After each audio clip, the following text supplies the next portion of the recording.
Big, just fine.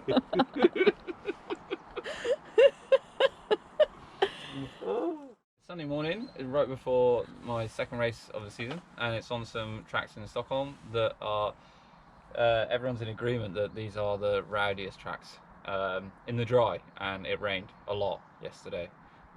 Sun's out today, there's a little bit of wind, so I think the tracks will dry out.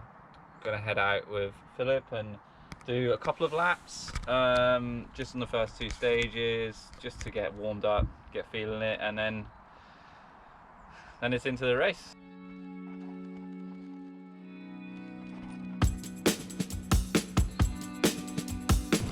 Oh hey guys! The rock garden is slippery as fuck.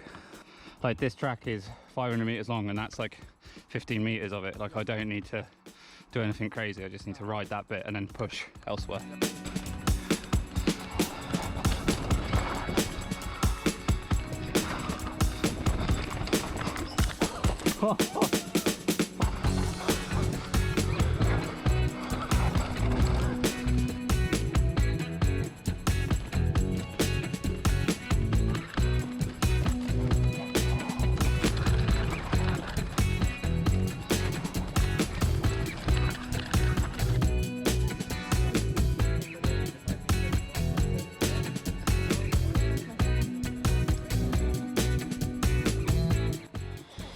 So into it with an absolute Nacka classic.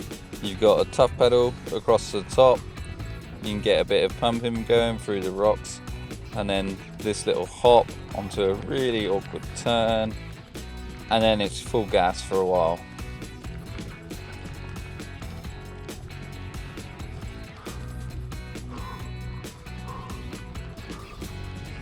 It was nice to have one of the tracks that's a bit more pedally for the first stage, just to like get warmed up and get into the day.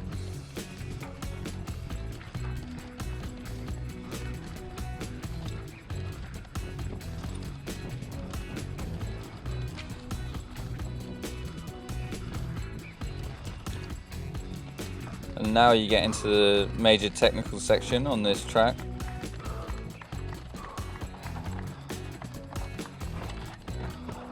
This rock garden in the wet is pretty tricky, and I actually flatted in there. I'm not sure where, I've never flatted before.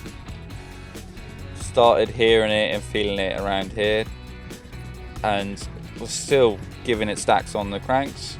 Got rim pack protection in the rear, so managed to keep going, but by this point I really felt it was just flat.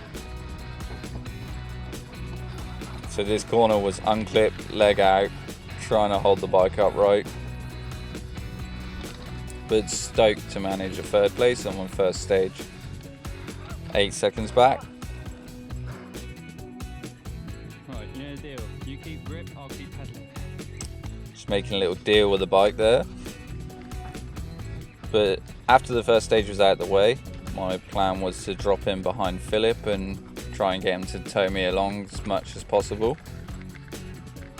Trying to keep up with Philip in pedaling sections is easier said than done though. Or any sections of track for that matter.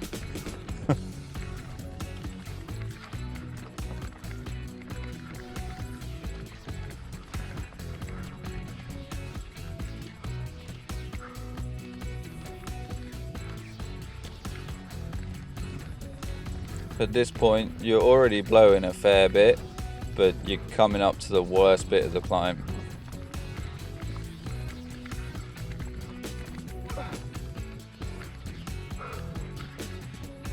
Some deep breaths in because you know what's coming.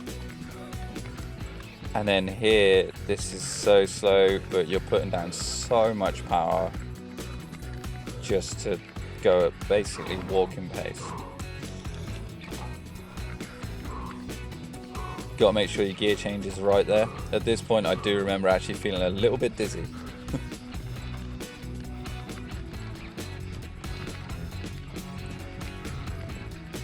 Really trying to get some deep breaths in because this section you really need to concentrate. Love that little bit around the tree there.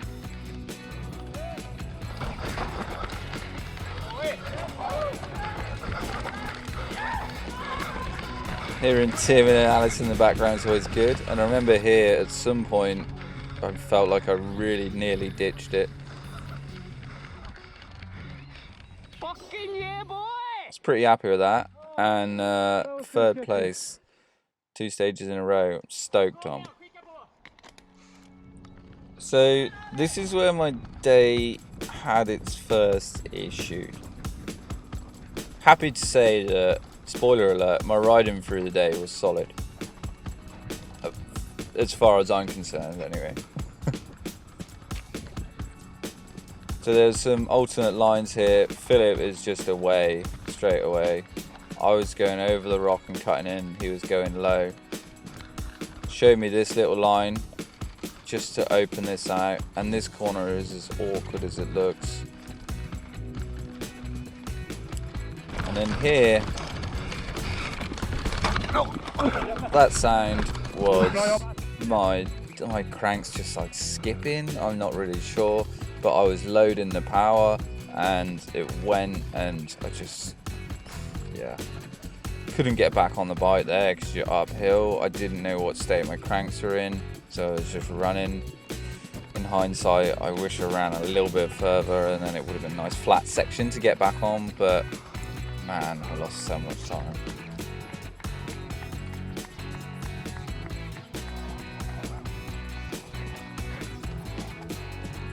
Going around this little rock here, it just opens up the corner a bit better. And then just putting what happened to the back of my mind and just cracking on.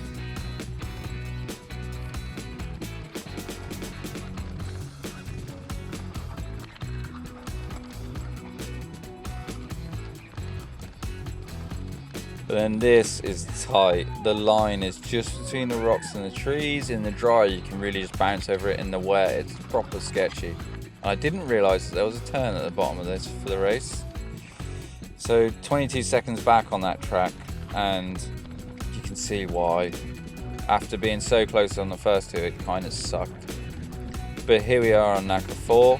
This is a short downhill track. So I was really pushing to try and keep in touch with Philip as long as possible on this track. I knew it was going to be a short day overall, but I also knew it was really wet and people were going to make mistakes, so you just had to keep riding and see what happened.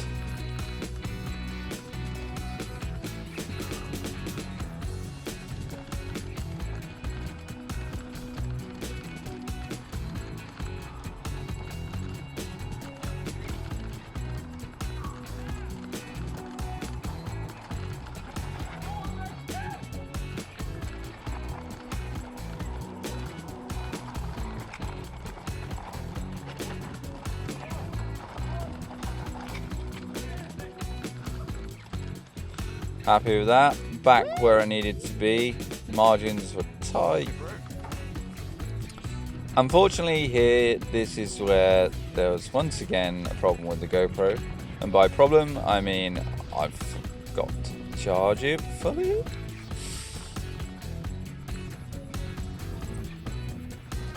So it runs out just before you get into the fun stuff. But again, finishing 7th on that track. But importantly, finishing 1st on stage 6.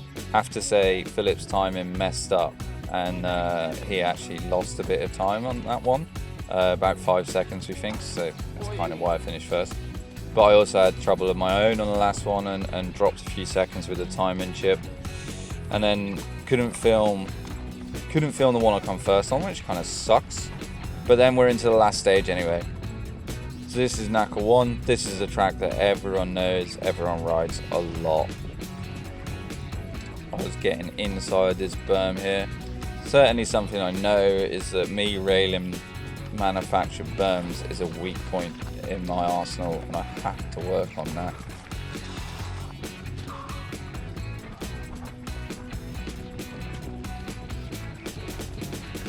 We'd looked at lines a lot for this upcoming right-hander here. And, you know, of course took a line that I'd not really taken before and slipped all over the place, but powered out of it and felt good.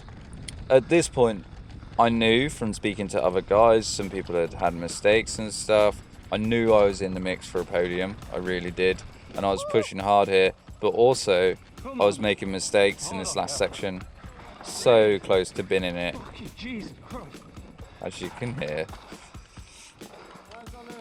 So actually finished 8th on that stage, but there were 5 people tied for 3rd place at 1 second ahead of me, so it wasn't that. Quick recap then: 3rd on the first 2 stages, 9th on the 3rd stage with the drop chain, 4th stage pulled it back together, 5th stage was when I had the timing error and dropped a few seconds, 6th stage got a 1st place joint with Ole and Postman, and then stage 7 got an 8th, which was only it was actually the closest I've been to the top guys. In 1st place you got Johan Postman with an 8:56. And then in 2nd place you got Philip Fagerberg with 8:57, suffering from a timing error there. Ollie Jonsson with 9:50. He's 15 years old, absolutely crushing it. And myself in 4th with a 9:52. Had some mistakes, so that could have been my 2nd podium I ever got there, but it wasn't meant to be. Great weekend, great riding, great people. We'll be back again.